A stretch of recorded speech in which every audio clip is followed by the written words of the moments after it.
So bale, ito nga pala yung ating mga gagamitin na materyales mga idol. So hindi pa to kompleto, mamaya papakita ko pa yung ibang kailangan natin. So unang-una dito yung 3/4 na PVC, kasi dito natin siya ilalagay na parang brace ng 1/2 na tubo para etong ano natin, tank natin, pag nilapat mo kasi na walang 3/4 dyan, yung bukasan niya dito tatama.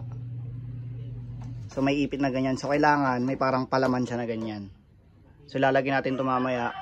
Tapos etong barrel natin, ano lang to ng kortina, yung tubo ng kortina. Tapos ang size nito kapag bibili ka sa merchandise, sabihin mo lang 1/2. Kaya tapos nilagyan na natin ng mga clamp niya dito na masking tape para syempre kapag ipapasok natin dito, hindi siya kalog, hindi siya lawlaw. Ayan. Yan. So 1/2. Tapos ang haba nila 1/2 to tong chrome pipe o kaya yung stainless pipe natin 1/2, but eto naman PVC 1/2 din, pares na 1/2 yung size nila. Tapos ang haba nila 32 inches para mahaba-haba yung barrel, mas maganda yung accuracy nung barrel mo, kasi kapag may masyado yung barrel, paiba-iba ng direksyon, hindi accurate minsan yung kanyang patama. Ayan, so ang saktong-sakto para sa akin base sa experience ko ay 32 inches. Ayan. Tapos ang gagamitin natin na elbow, wala kasi ako kaninang wala akong makita dito kanina sa mga materials ko. Diyan ko lang kasi kinukuha yung mga tira-tira ko lang na materials. Itong elbow natin hindi siya elbow na na yung pa-curve na ganyan o kaya pa letter C. So eto PVC T. So kailangan may takip siya. Ito yung pantakip natin mamaya. Pero okay lang yan gamitin dito kasi parang mas maganda rin tingnan, kasi parang design din, 'di ba? Hindi kagaya ng ng elbow na pa ganyan lang, pa letter C lang, 'di ba? Halatang parang assemble. Ito kasi kapag sinalpak mo to mamaya dito. Ayan. Mukha siya talagang, alam niyo yung parang bolt action. Pero hindi to bolt action mga idol, dihulog lang siya. Ayan. So pakita ko naman yung stopper niya. Ang stopper, ganito lang ginagawa sa akin. Ganito ko lang siya ginagawa. Pakita natin mabuti Hindi kasi mag-focus Ayan. Ginupit ko dyan, tapos tinupi ko paloob. Ayan. Ganyan siya mga idol. May ipit na dyan yung jollen. Hindi na siya malalaglag. Ganyan. Ayan. So, kita nyo ba? Ayan. Tapos yung tank naman natin pala, mga idol, ang haba ng tank natin ay 16 inches. Tapos ang ginamit natin na pipe dito ay 50 mm. So kung tatanungin niyo sa merchandise, ang size nito 50 mm o kaya yung 1 and 1/2. Okay? Hindi siya didos kasi mukha siyang didos kapag tinitingnan niyo sa camera, pero 1 and 1/2 lang to. Tapos in-extension na natin dito kasi yung bat niya mamaya, pinaka-bat niya. Ito naman 1 and 1/4 naman para medyo sumakto dito. Tapos 3 divider siya. Pakita ko yung loob niya sa inyo. Buksan muna natin. Ito.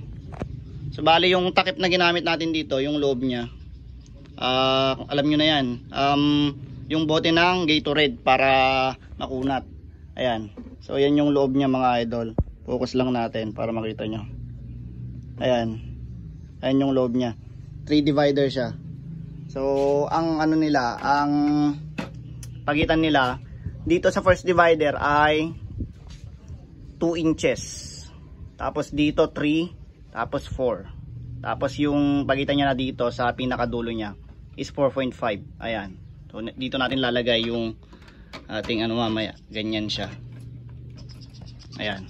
So assemblein na natin to mga idol para syempre makita natin kung okay yung kanyang kalalabasan. Tapos nga pala, munti kong makalimutan, dito gagamitin natin dito. It's either sirang laruan, yung hawakan ng sirang laruan, o kaya may ginawa ako dito kanina. Try natin kung babagay ito mamaya. Etong grip na to, PVC ganyan. So try natin mamaya. Ayan, okay. Tapos etong mga parts na to, gagamitin ko na to para sa igniter nya. So yung kuryente lang yung kukunin ko dyan. Ayan. Bago pa, para syempre matagal at hindi basta-basta maubos yung kuryente nya. Okay. So start ko na tong gawin. Ayan. Pinaunang gagawin natin, eto, salpak natin itong barrel nya dito sa may PVC pipe. Kahit na minsan kasi pag bumibili tayo ng PVC pipe, yung PVC pipe natin baluktot, pero ang importante tuwid yung barrel mo na ilalagay mo sa loob. Kasi lalagay mo naman ng ano yan, ng masking tape. Kusa na yan natutuwid etong PVC pipe. Itutuwid niya na mismo. Pasok lang natin.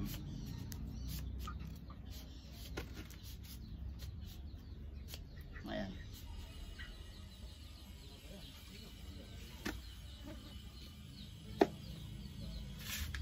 Natin. Sensya na, nakaubad ako, walang damit kasi sobrang init dito sa amin. Ayan. Nakapasok na yung kanyang PVC pipe. So, push lang natin ng konti kasi kulang pa sa lalim.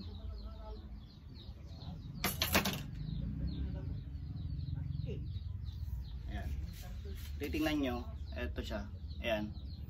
Yung space niya na yan mga idol, lalagyan nyo yan ng epoxy para hindi tumalsik tong inner pipe niya.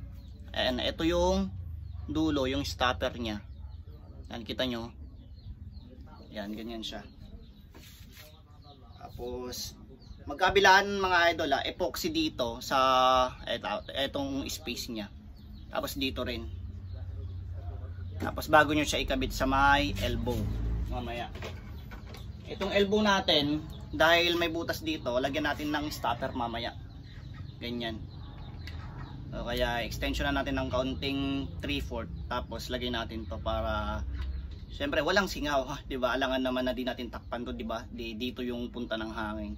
Talsik sa atin yung ano, yung bala. Hindi, yung hangin pala. O, ganyan. Ito siya. Ganyan. Yung kakalimutan na, lagyan nyo ng shoe glue to kapag didikit nyo, o kaya epoxy para dito malsik. Ganyan, ganito siya. Ayan. Lagyan tayo ng konti para makita. Ayan siya. So ito, lalagyan natin ng korte ito mamaya na PVC din. Okay? Ganyan siya. Ayan. Okay na. So, lagyan ko muna ng epoxy to, itong ating barrel para may kabit na natin maya maya. Ayan.